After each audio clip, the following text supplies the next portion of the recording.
मी आपल्याला सांगू इच्छितो किंवा आपल्या मार्फत राज्याला किंवा समोर दोन्ही बाजूच्या सन्माननीय सदस्यांना साधारण आत्तापर्यंत आम्ही 2018 ते 2025 पर्यंत एकंदरीत अंदाजे 3 लाख विद्यार्थ्यांना लाभ दिलेला आहे। त्याच्यामध्ये 3000 विद्यार्थी हे PhDचे होते, म्हणजे 1%। त्या 1% विद्यार्थ्यांच्यावर आम्ही आत्तापर्यंत खर्च केलेला आहे 280 कोटी रुपये आणि एकूण खर्च झाला साधारण 750 कोटी रुपये।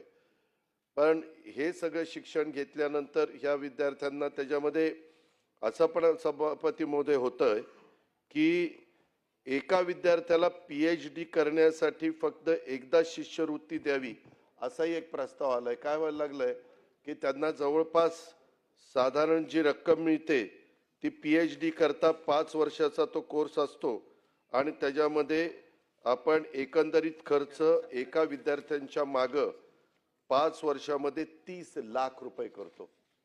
म्हणजे इतके पैसे तिथे द्यावे लागतात। तर वेगवेगळ्या प्रकारे त्याच्यामध्ये फी आहे, घरभाडं आहे, आकस्मिक खर्च आहे, आधी छात्रवृत्ती आहे, ह्या अशा सगळ्या गोष्टी आहेत। म्हणून सरकारने ह्या विषय फार गांभीर्याने घेतला आणि आपल्याला इतर पण वेगवेगळे कोर्सेस विद्यार्थ्यांना दिले तर त्याच्यामध्ये त्यांना नोकरी लागायला पण सोपं जातं। अशाही प्रकारचा साधारण अनुभव सभापती महोदय आम्हाला आलेला आहे। म्हणून इतर कोर्सेसला अधिकचं महत्त्व द्यायचं आणि ह्याच्यामध्ये महाज्योती, सारथी आणि बार्टी ह्या सगळ्या संस्थांना ठराविकच व उदाहरणार्थ 100 मेरिटच्या विद्यार्थिनींना PhDच्या बद्दलचे कागदपत्राची त्यांची व्यवस्थितपणे पूर्तता असेल तर ॲडमिशन त्या बाबतीमध्ये दिली जाईल। अशा साधारण आमच्यामध्ये प्राथमिक चर्चा झालेली आहे। तर 100 द्यायचे का 75 द्यायचे त्याच्याबद्दल अजून आम्ही अंतिम निर्णय घेतलेला नाही आहे। पण मागं ज्या काही गोष्टी घडल्यात त्याच्यामध्ये कुठेही आता पैसे थांबवले नाहीत। संजय खोडके साहेबांनी जे विचारलेले की मागचे पैसे देणार का, तसं कुठले पैसे मिळणार नाहीत। आत्ता चालू आहेत त्या महिन्याचे पैसे त्यांना दिले जातील, त्याच्यापेक्षा काही आणखीन दिलं जाणार नाही। कारण आम्हाला जास्तीचा प्रयत्न हे वेगवेगळे कोर्सेस छोटे असतात किंवा ज्या कोर्सेस केल्यामुळं मुलांना मुलींना स्वतःच्या पायावर एक तर उभं राहता येईल, स्टार्टअप्समध्ये त्याला काहीतरी स्वतःचा उद्योग सुरू करता येईल किंवा त्यांना नोकरी मिळेल, अशा प्रकारच्या कोर्सेसला सभापती महोदय मी जरी सारथीच्या बद्दल उत्तर देत असलो तर साधारण राज्य सरकारचं सारथी, बार्टी, महाज्योती ह्या सगळ्याच्या बाबतीमध्ये तीच भूमिका आहे। कुठल्याही विद्यार्थ्यांच्यावर अन्याय होणार नाही ही पण काळजी आम्ही घेतोय। परदेशात पण मुलींना पाठवत असताना कुठल्या कोर्सेस करता पाठवायचं त्याची पण संख्या आम्ही ठरवलेली आहे किंवा काही ह्याच्यात 25, काही ह्याच्यामध्ये 50 अशा प्रकारचं साधारण धोरण राज्य सरकारने स्वीकारलेलं आहे। अस्सलाम वालेकुम, आदाब, नमस्ते। मी प्राध्यापक डॉक्टर शादुल पठाण सर, अहमदपूरवरून। मला ना आत्ता थोडंसं फील झालं की आमच्या राज्याचे सन्माननीय उपमुख्यमंत्री अजितदादा यांनी आत्ता थोडंसं बार्टी, सारथी, महाज्योती, RT या संदर्भात माहिती दिली की मागच्या 5 वर्षामध्ये काय म्हणजे लेखाजोखा मांडला त्यांनी पावसाळी अधिवेशनामध्ये 2025ला जे पावसाळी अधिवेशन होते त्या अधिवेशनामध्ये। परंतु कुठंतरी एका गोष्टीची खंत राहून जाते की आमचे MLAs किंवा ज्याला आम्ही लोकप्रतिनिधी म्हणतो, या ठिकाणी महाराष्ट्र राज्यामध्ये अनेक लोकप्रतिनिधी आहेत। तसे मुस्लिम समाजाचे सुद्धा लोकप्रतिनिधी आहेत आणि सध्या सत्तेमध्ये आपण ज्याला म्हणूया तसं जर पाहिलं तर आमच्या कोल्हापूरचे हसन मुश्रीफ साहेब आहेत, नवाब मलिक यांच्या कन्या सना मलिक आहेत, अब्दुल सत्तार आहेत, हे सत्तेमध्ये आहेत।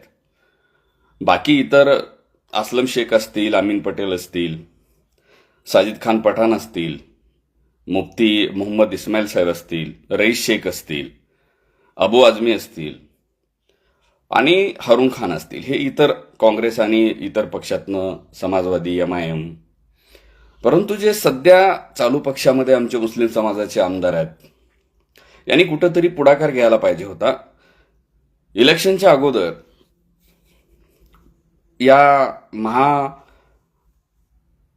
सरकारनं एक खूप मोठा पाऊल उचललेलं होतं मुस्लिम समाजाकरता, मुस्लिम समाजाच्या विद्यार्थ्यांकरिता, त्यांच्या आयुष्याकरिता, आणि ते होतं मार्टी.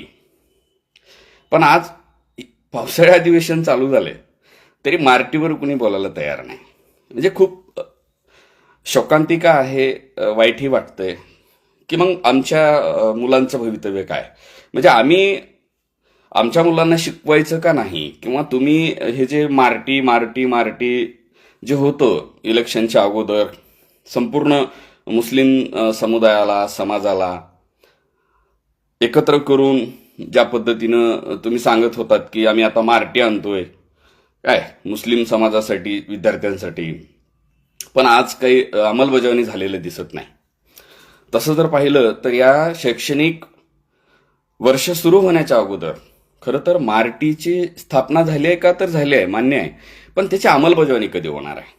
आज तागायत कुठल्याही जिल्हा लेवलला, तालुक्या लेवलला किंवा राज्यापर्यंत ह्याची काहीही माहिती गेलेली नाही. आणि या विद्यार्थ्यांना जर तुम्ही आज मार्टी अंमलबजावणी केली असती तर या वर्षी शैक्षणिक या सत्रामध्ये मुस्लिम समुदायाच्या एकंदरीत पूर्ण मायनॉरिटीजच्या विद्यार्थ्यांना ह्याचा फायदा झाला असता. पण आम्ही ज्यांच्याकडे खूप आशेनं बघतोय, बरं का, मी खूप मोठा चाहता आहे अजितदादांचा.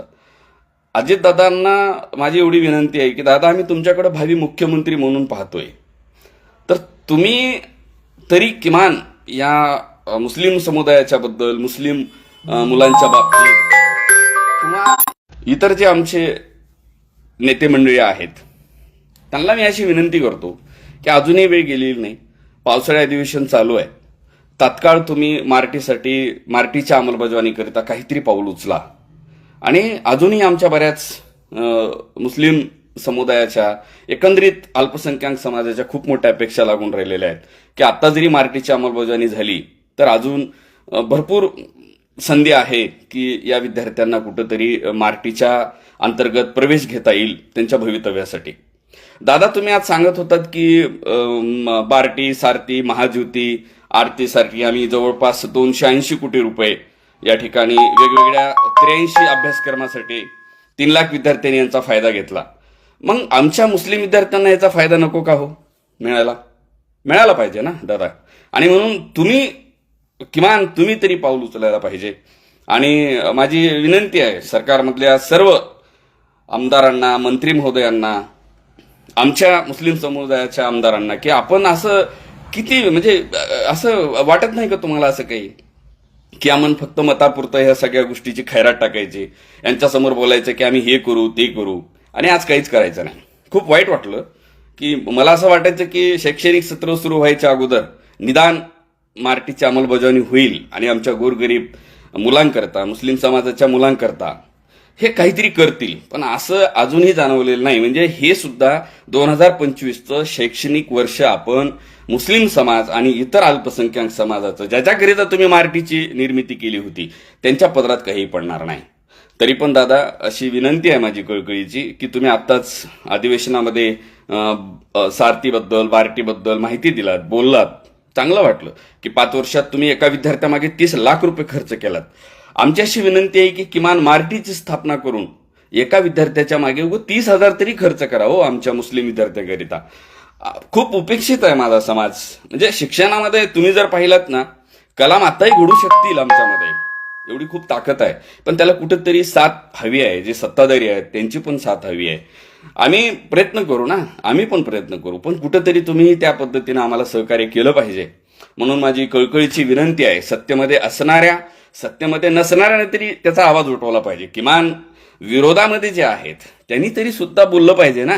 आता काँग्रेसचे असतील, समाजवादी पार्टीचे असतील, MIMचे असतील किंवा उद्धव बाळासाहेब ठाकरे गटाचे हारून खान असतील, या सगळ्यांनी बोललं पाहिजे. असलम भाई असतील, असलम शेख, अमीन पटेल, साजिद खान पठाण, मुफ्ती मोहम्मद इस्माईल साहेब असतील, रईस शेख असतील, अबू आझमी असतील, हरून खान असतील, यांनी बोलायला पाहिजे. विरोधामध्ये आहेत, यांनी सुद्धा आवाज उठवला पाहिजे की बाबा काय कारण आहे, असं का बरं तुम्ही दिलं नाहीत. मार्टीची तुम्ही फक्त घोषणा केलात, अजून अंमलबजावणी का झाली नाही. आणि म्हणून कृपया सगळ्यांना माझी विनंती आहे, मी एक शिक्षक म्हणून मला ह्याची थोडीशी आवड आहे. शिक्षणामध्ये मी कार्य करतो, गेली 20-25 वर्ष झालं. मलाही वाटत होतं की खूप छान होईल आता मार्टी येऊन, पण अजूनही काही पदरात पडलेलं नाही. निराशा आहे. खूप आतुरतेनं वाट बघतं मुस्लिम समाजातील चांगली मुलं, ज्यांची म्हणजे कुवत नाही आहे, पैशाची आर्थिक स्थिती तशी चांगली नाही, असे आजही वाट बघतायत की मार्टीची जर अंमलबजावणी झाली तर आमच्याही मुलाबाळाकरता काहीतरी चांगल्या पद्धतीने दारं ओपन होतील. म्हणून माझ्या पूर्ण समाजानं या व्हिडिओला जास्तीत जास्त शेअर करावं, सरकारपर्यंत पोहोचेल इथपर्यंत आपण याची दखल घ्यावी सरकारने, एवढीच माझी विनंती आहे. धन्यवाद.